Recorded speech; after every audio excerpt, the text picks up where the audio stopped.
오늘 성경 말씀은 예레미야 29장 11절에서 13절입니다. 예레미야는 하나님의 뜻을 전한 참 선지자였습니다. 그런데 하나냐란 거짓 선지자에 의해 괴로움을 당했습니다. 왜냐하면 하나냐는 하나님께서 바벨론의 멍에는 꺾을 것이고 빼앗긴 성전 기구를 다시 가져오게 하실 것이고 포로로 잡혀간 백성들을 귀환시킬 것이라고 거짓 예언했기 때문입니다. 하나냐의 예언은 유다의 회복을 말하는 희망적인 메시지였습니다. 또한 유다 백성들의 애국심을 자극하는 것이요 민족의식을 높이는 것이었습니다. 반면에 예레미야는 더 이상 싸워봤자 이기지 못할 것이라는 패배주의적이고 바벨론의 속국으로 사는 것이 더 좋을 것이라는 친바벨론적인 예언이었습니다. 이는 마치 일제시대의 친일 세력처럼 보였을 것입니다.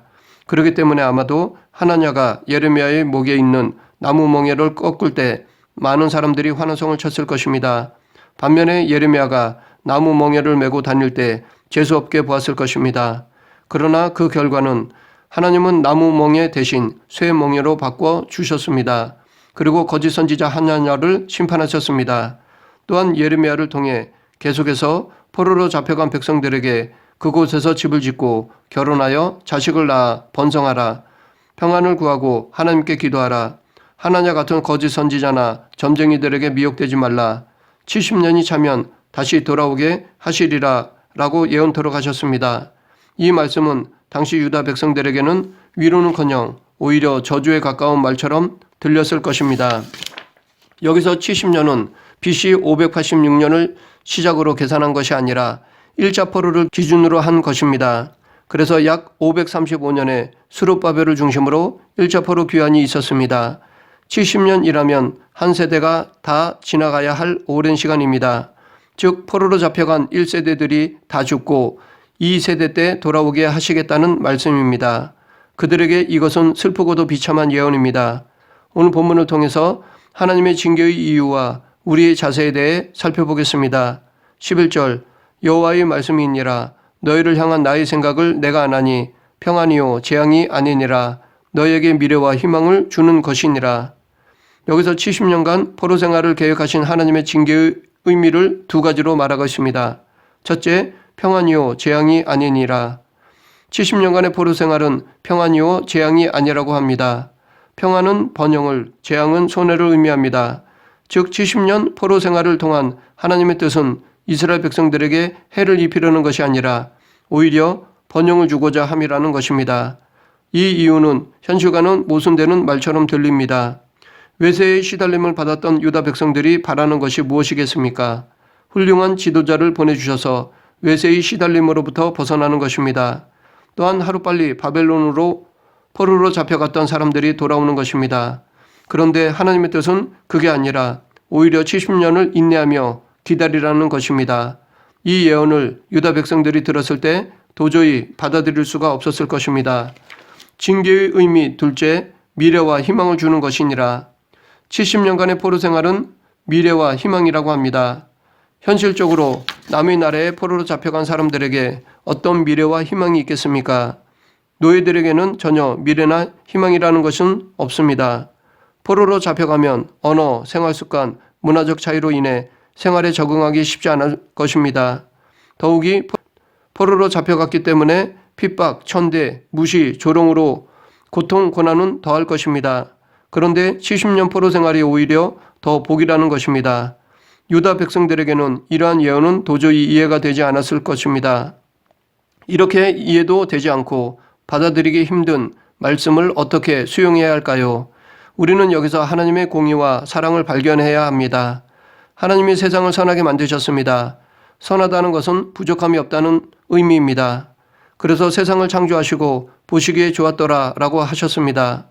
하나님은 세상에 사랑을 갖고 완전하게 만드셨습니다.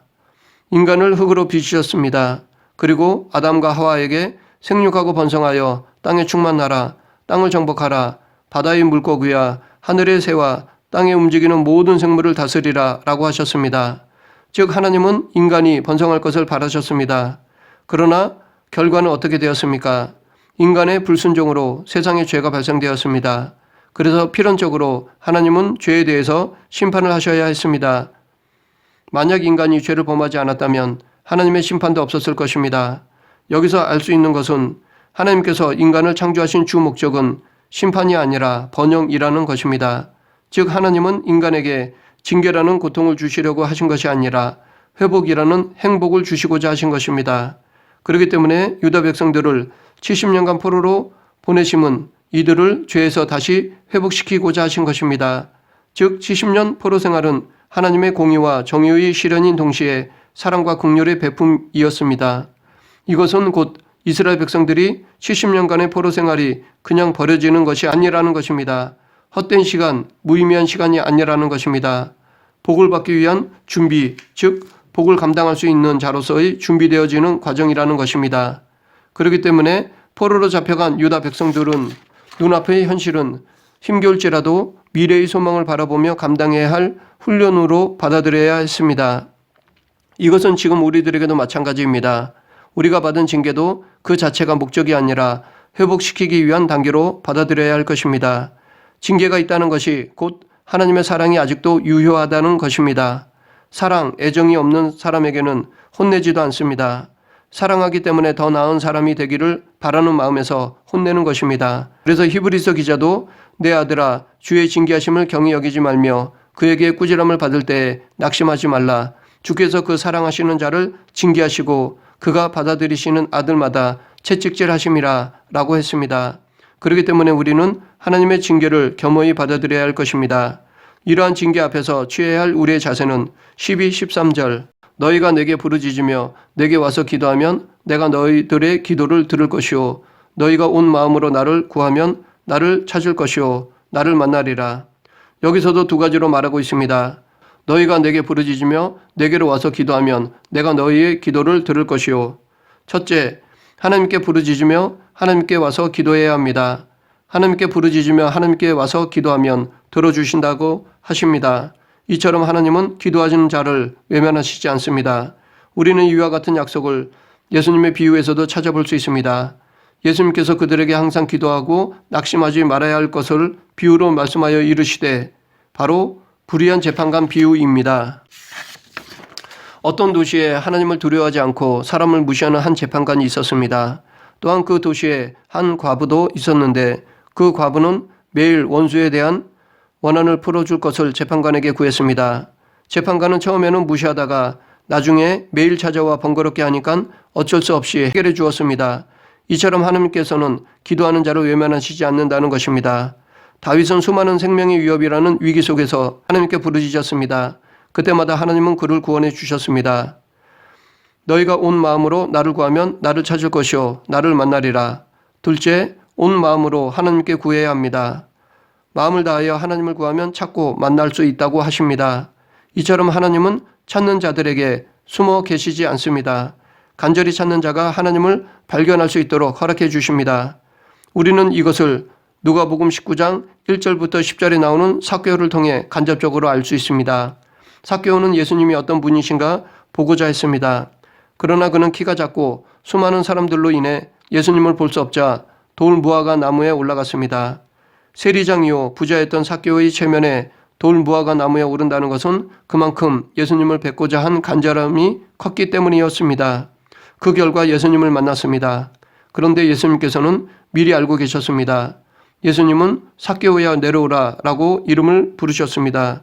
즉 예수님은 자기를 찾는 삭개오를 미리 알고 계셨고 그에게 발견되고자 그곳으로 걸어가셨던 것입니다. 또한 예수님의 산상수훈에서도 말씀하셨습니다. 구하라 그리하면 너에게 주실 것이요 찾으라 그리하면 찾아낼 것이요 문을 두드리라 그리하면 너에게 열릴 것이니 구하는 이마다 받을 것이요 찾는 이는 찾아낼 것이요 두드리는 이에게는 열릴 것이니라. 너희가 악한 자라도 좋은 곳으로 자식에게 줄 알거든 하물며 하늘에 계신 너희 아버지께서 구하는 자에게 좋은 곳으로 주시지 않겠느냐. 예수님께서 적극적으로 찾고 구하고 두드리라고 명령하셨습니다. 하나님은 언제든지 기도를 들을 준비와 발견될 준비를 하고 계십니다. 그렇기 때문에 그 이후의 모든 일은 우리의 책임입니다. 즉 우리가 기도하지 않기 때문에 응답이 없는 것이고 우리가 찾지 않기 때문에 만나지 못하는 것이지 결코 하나님이 부족해서 응답하시지 못하는 것이 아니고 숨어 계시는 것이 아니라는 것입니다. 그러므로 우리는 적극적으로 하나님을 찾고 구하고 두드려야 할 것입니다. 말씀을 정리하겠습니다. 하나님은 포로로 잡혀간 유다 백성들에게 즉시 돌아오게 하시겠다고 하신 것이 아니라 70년 후에 귀환시키겠다고 말씀하셨습니다. 이 포로 생활의 의미는 첫째, 재앙이 아니라 평안입니다. 손해가 아니라 번영을 주고자 함이었습니다. 둘째, 미래와 희망입니다. 더 좋은 미래를 위한 것입니다. 희망을 주기 위한 것입니다. 즉 하나님의 징계는 다시 회복시키기 위한 사랑과 긍휼의 표현입니다. 이러한 징계를 받을 때 우리의 자세는 첫째, 하나님께 부르짖으며 기도해야 합니다. 하나님은 기도하는 자를 외면하시지 않습니다. 응답해 주십니다. 둘째, 마음을 다해 하나님을 찾아야 합니다. 찾으면 만나 주십니다. 하나님은 지금도 발견되기를 기다리고 계십니다. 만약 우리가 적극적으로 찾고 구하고 두드린다면 징계와는 비교도 되지 않을 만큼의 하나님의 사랑을 받을 수 있습니다. 그러므로 우리는 하나님의 징계를 달게 받고 그 안에서 하나님의 사랑을 발견해야 할 것입니다. 그 사랑을 깨달아 징계 중에 감사하는 저와 여러분이 되길 간절히 축원합니다. 기도하겠습니다. 사랑의 하나님 감사합니다. 복만 구하고 징계를 싫어하는 잘못된 삶을 돌이켜 징계도 감사히 여기며 징계의 유익을 깨닫게 하여 주시옵소서. 하나님의 정의 안에서 무한하신 사랑을 발견하게 하시고 더욱 하나님께 부르짖고 간구하여 하나님의 은혜를 바라보는 성도들이 되게 하여 주시옵소서. 예수님 이름으로 기도드립니다. 아멘.